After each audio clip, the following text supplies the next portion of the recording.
Don't tell anything to my staff. How dare you touch his t-shirt? Police डराएगा क्या बच्चा? ಆತ್ಮೀಯರೇ, ಅನ್ಯ ಭಾಷಿಗರ ದಬ್ಬಾಳಿಕೆ ಇತ್ತೀಚೆಗೆ ಕರ್ನಾಟಕದಲ್ಲಿ ಅದರಲ್ಲೂ ನಗರ ಪ್ರದೇಶದಲ್ಲಿ ಹೆಚ್ಚಾಗ್ತಾ ಇದೆ. ಕರ್ತವ್ಯ ನಿರತ ಪೊಲೀಸರನ್ನ ಅವಾಚ್ಯ ಶಬ್ದಗಳಿಂದ ನಿಂದಿಸಿದ ಅನಾಗರಿಕ ವಿದ್ಯಾವಂತಿಯ ಭಾಷೆಯ ಬಳಕೆ ನೋಡಿ. ಪೊಲೀಸರು ಲಾಠಿ ಭಾಷೆಯಲ್ಲಿ ಉತ್ತರ ನೀಡಬೇಕಾದ ಅವಶ್ಯಕತೆ ಖಂಡಿತ ಇದೆ ಅನ್ನಿಸ್ತಾ ಇದೆ. ಇಲ್ಲ ಅಂದರೆ ಕರ್ನಾಟಕದಲ್ಲಿ ಕನ್ನಡಿಗರು ಪರಕೀಯರಾಗಬೇಕಾದಂಥ ಪರಿಸ್ಥಿತಿ ಬರಬಹುದು.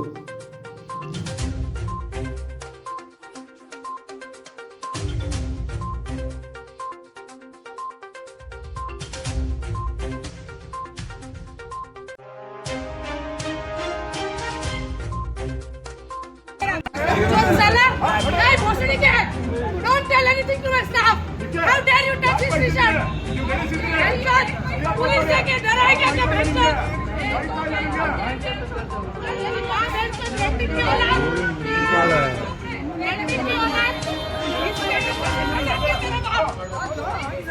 उसने भी ऐसे ही किया.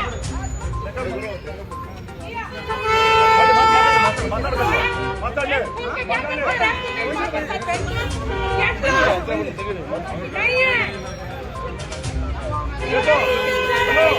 कपड़ा उतार के नंगा करूंगी तुझे इधर. निकाल तेरा फोटो निकाल के बैठ लो. ಮಾತಾಡೋದು ತಪ್ಪ ಹೇಳ್ತೀನಿ.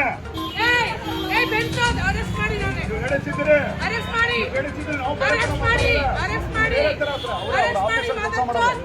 ಅವ್ರ ಆಫೀಸಲ್ಲಿ ಕೆಲಸ ಮಾಡ್ತಿರೋದು ಇಲ್ಲಿ ವಿಲಿಕ್ ನಾಪ್ ಹಾಕಿತ್ತು ಇಷ್ಟೆಲ್ಲ ಮಾತಾಡ್ತಾರೆ. ನೀವು ಪಬ್ಲಿಕ್ ಮುಗಿಬೇಕು ಅವ್ರಿಗೆ ಅವನಿಗೆ